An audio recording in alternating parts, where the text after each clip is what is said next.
Como vocês já sabem ou deveriam saber, o AI representa uma parte significativa da nota de vocês, constando entre os 20, 25, 30% da nota. E principalmente nas áreas do grupo 3, eles têm algumas mudanças e peculiaridades que são boas de se abranger e se entender. Também fala da Xena Dessa, tipo, num puxadinho. Ok, então, os IAs de business da SL e HL são diferentes, são muito diferentes. Ou seja, no IA da SL deve ser feita uma análise de uma empresa global, uma análise superficial, tendo em conta um problema que a afeta ou pode afetar. E esta IA tem que ser baseada numa notícia recente. Ah, por outro lado, o AEDHL, tem que se analisar, por exemplo, uma possível solução de um problema ou avaliar uma opção de negócio de uma empresa real, que costuma ser uma empresa local, através de ferramentas de gestão. Seguidamente, é feita uma proposta sobre o que foi analisado e são feitas também diferentes recomendações de acordo com as conclusões retiradas da vossa análise.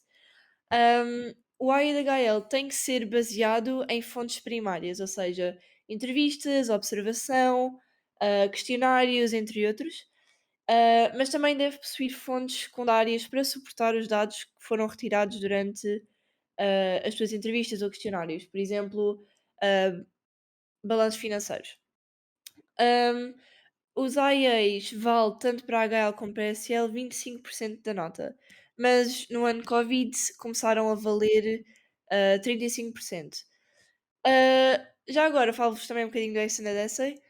Um, o Extended Essay é uma análise extensa e focada de uma empresa em específico sobre um tema de preferência atual. Um, é exatamente o contrário do IA da HL. Em vez de ser uma proposta, é apenas uma análise, como eu já disse antes.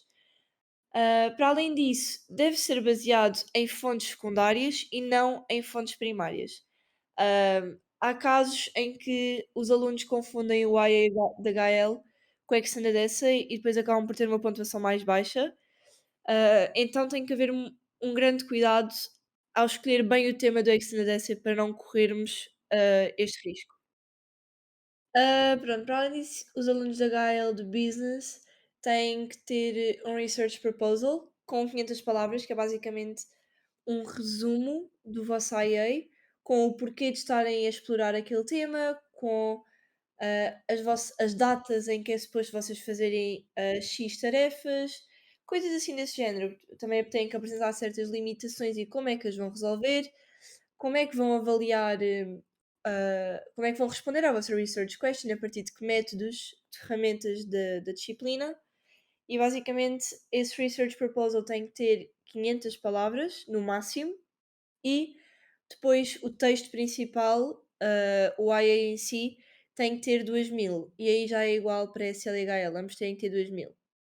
E têm que ter muito cuidado com o word limit, porque se o vosso research proposal ou se o resto do vosso IA passar das 500 a 2000 palavras, os examinadores não vão ler mais. Ou seja, eles nas 2000 palavras param e não leem o resto do vosso IA, o que pode descontar imenso da vossa nota. Em relação ao Internal Assessment de Psicologia, as guidelines são totalmente iguais para SL como para HL. No entanto, a percentagem muda um bocadinho. Um, o EIA de Psicologia é a replicação de um estudo. Normalmente o IB dá mesmo uma listinha de estudos que podem ser replicados, ou seja, vocês vão ter de arranjar uma amostra de estudantes ou pessoas e vão ler um estudo e vão refazê-lo e vão tirar os vossos próprios resultados, que podem ou não ser iguais ao do estudo original, e depois vão analisá-los. Espera, e depois vão analisá-los. Tal como acontece em business, o Extended Essay não permite primary sources, no entanto, só permite secondary sources. E o que é que isto significa? Ou seja, vocês, como acontece no Internal Assessment, não podem usar estudos feitos por vocês ou uma replicação de um estudo que já foi feito, nem questionários por aí fora.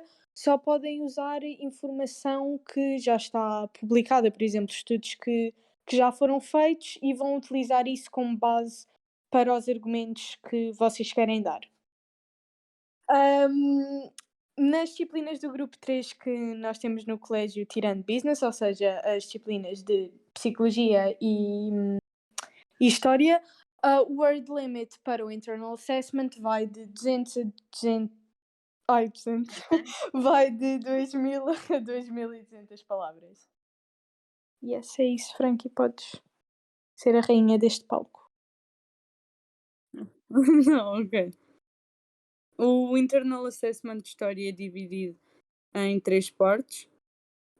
A primeira parte, que é normalmente dominada por secção A, chama-se Identification and Evaluation of Sources, onde os alunos têm que avaliar duas fontes, tal como acontece nos papers, têm que avaliar duas fontes que vão ser usadas ao longo do trabalho de investigação.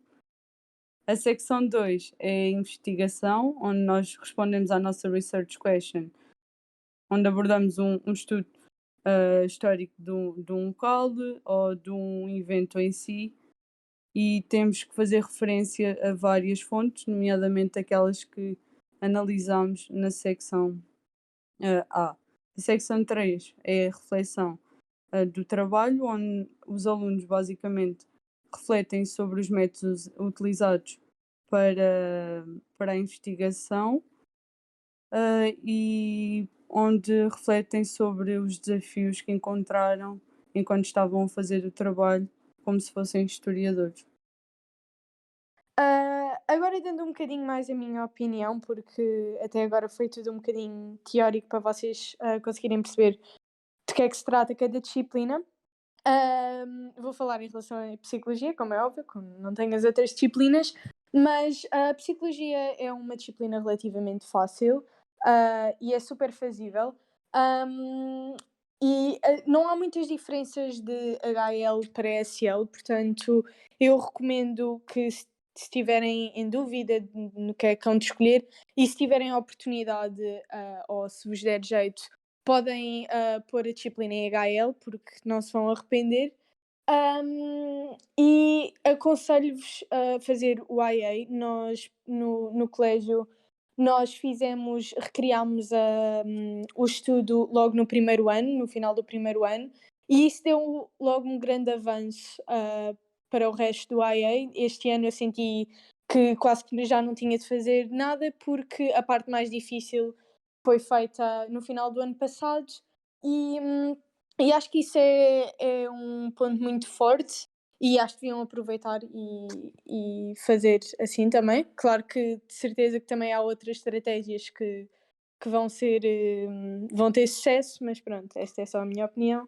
E agora deixo para as minhas colegas Margarida Pronto e Mariana Franco para falarem das disciplinas delas e dar a opinião também delas. Eu não acho que nenhuma das disciplinas do grupo 3 seja assim muito puxada, entre aspas. Acho que é um bocado, pelo menos falo para mim, é um bocadinho a disciplina em que eu posso relaxar um bocado, porque, por exemplo, eu gosto imenso de gestão. Então, eu quando vou estudar a disciplina, fazer exercícios ou o que seja, para mim, tipo, é como se fosse um bocadinho do descanso do IB, entre aspas. Ahm, então, acaba por ser aquela disciplina em que eu me sento-me a analisar um case study, sento-me a ver um bocado da matéria e não me custa muito. Então, para mim, é uma disciplina que, pronto, onde dá para aliviar um bocadinho o stress de tudo o resto junto. Na minha opinião, história, eu tenho história social, não tenho como a Margarida e a Sofia têm as disciplinas delas em HL. Portanto, a carga que eu tenho com história é um bocado mais baixa do que aquelas têm com as delas. No entanto, acho que história é relativamente fácil se mantiverem um estudo sistemático, porque aquilo é muita matéria. Então, eu acho que a gente fica por aqui nesse vídeo. A gente espera que tenha sido pelo menos esclarecedor e a gente possa ter colocado uma luz no fundo do túnel, que é o grupo 3.